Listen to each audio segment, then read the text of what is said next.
The day I became the most hated man in Lakeside Estates was also the day I became its most powerful. All it took was one fishing trip with my daughter, a $500 fine, and a spiteful idea that changed everything. What they didn't know, I had 4 million reasons to fight back, and enough bitterness to spend every single one of them. So, if you've ever been crushed by HOA nonsense, you'll want to stick around for this story. I promise, it only gets crazier from here. 2 months before that fine, my life looked picture perfect on the outside. I was 42, retired early from a career in venture capital, and had enough money saved to never worry about bills again. But money doesn't buy happiness. My wife, Rachel, had passed away after a brutal fight with cancer, leaving me to raise our 14-year-old daughter, Solon, alone. Grief is a strange thing. It sneaks into every corner of your life. Solon stopped laughing. I stopped sleeping. The only thing that gave us peace was fishing, the last family tradition we had before Rachel's health collapsed. That's why I bought a house in Lakeside Estates.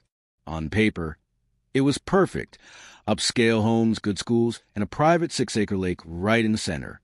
The realtor mentioned the HOA, but brushed it off like it was nothing more than lawn paint colors and mailbox sizes.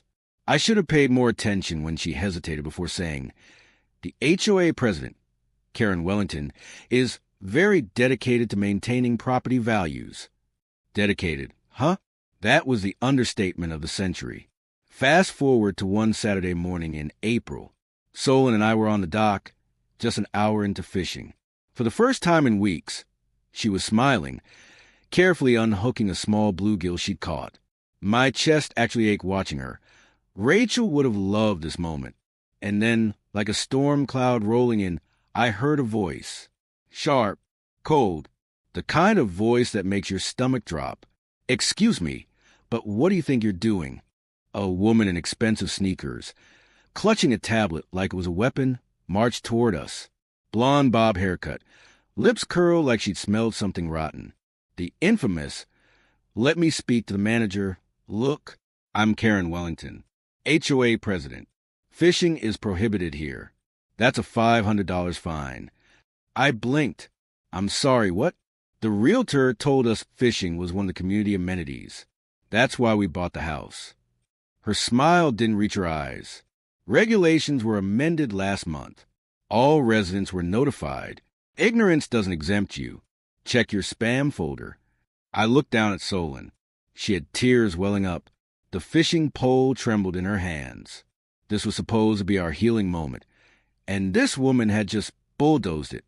"Pack it up," I said quietly, wrapping an arm around my daughter's shoulders.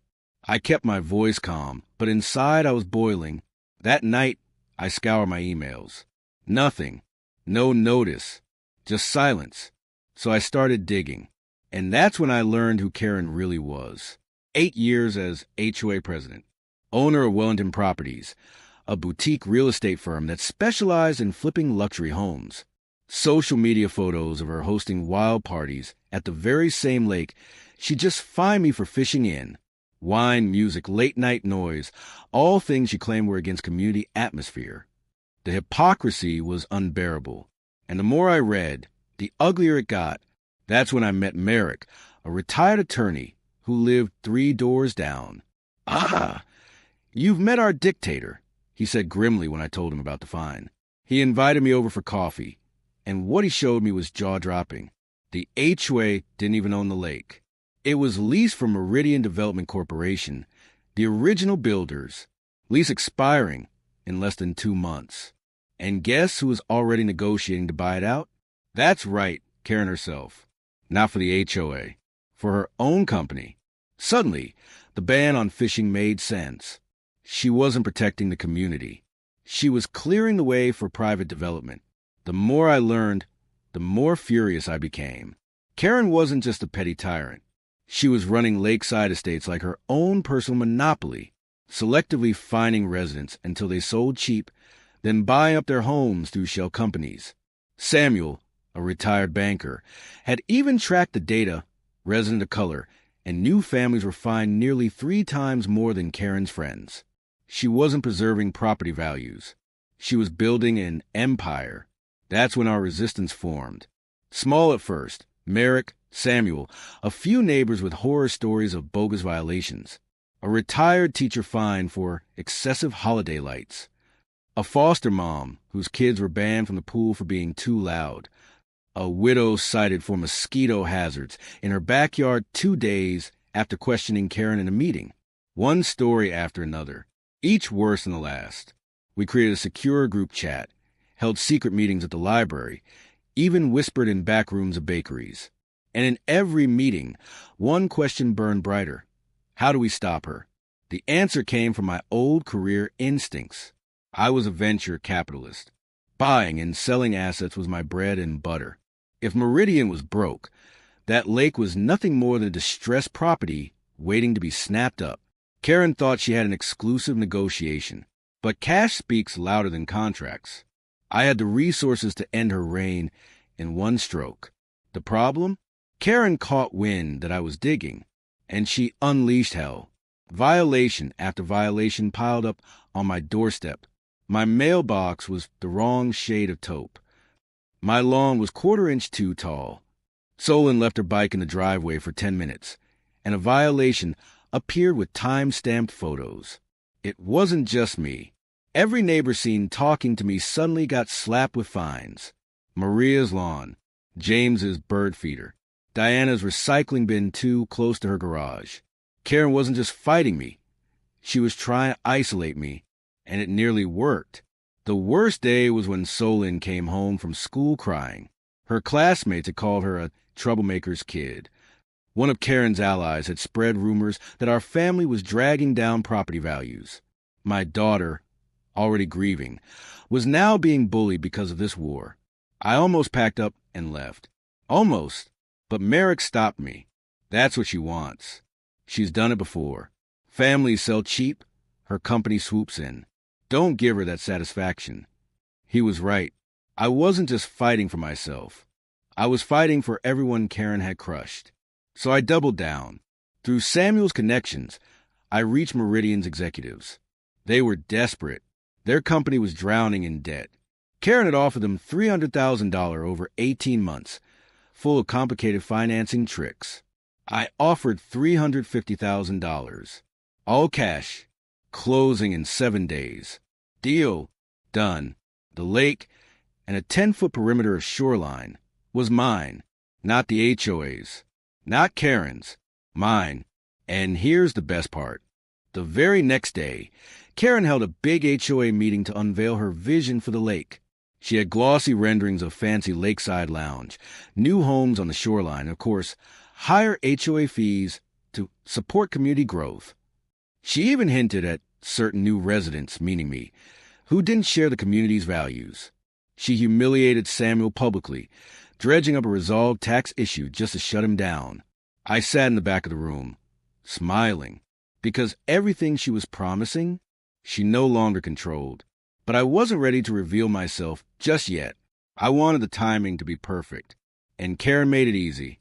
She organized a massive lakeside party, complete with catering, music, and exclusive invitations only for her allies. She stood there with a microphone, parading herself like a queen in front of her kingdom. That's when I walked in with Merrick, Samuel, and my attorney. Calm, confident, smiling. I took the microphone from her hand. Good afternoon, everyone. Hope you're enjoying the lake. Small update, you're all trespassing. The crowd froze. Karen's face turned red.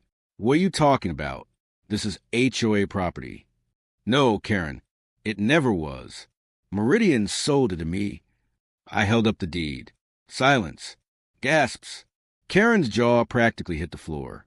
As the owner, I'm terminating your recreational agreement effective immediately. Officer Reynolds here will give you 15 minutes to clear the property. Karen stammered. You can't do this. The community has rights. Actually, Karen, I can, and I did. Rules are rules, right? The fallout was glorious. Karen's allies scattered. The community, furious at first about losing lake access, turned on her when they discovered her true plan, building private homes to profit for herself. Years of pent-up resentment exploded. Board members started resigning. Residents began speaking up. I held a press conference, announcing the lake would become a conservation area. Children would receive free fishing passes, except for kids of HOA leaders, until their parents resigned. Petty? Maybe. Effective? Absolutely. One by one, her allies abandoned her. Even Veronica, her loudest supporter, resigned when her son begged to join the fishing program. And when Karen tried to bribe Merritt to turn on me, he recorded the entire conversation. Her corruption was exposed for all to see. Within weeks, she was forced to step down as HOA president. Today, the lake is quiet again. Solon and I fish every Saturday morning. She laughs freely, the way she used to when Rachel was with us. The neighbors wave when they pass, not with suspicion, but with gratitude. I didn't just buy a lake. I bought freedom from a tyrant. And every time I cast a line into that water, I remember the $500 fine that started it all. Karen wanted to control us with her rules. But in the end, she taught me something important. When you push the wrong man too far, sometimes he pushes back with everything he's got.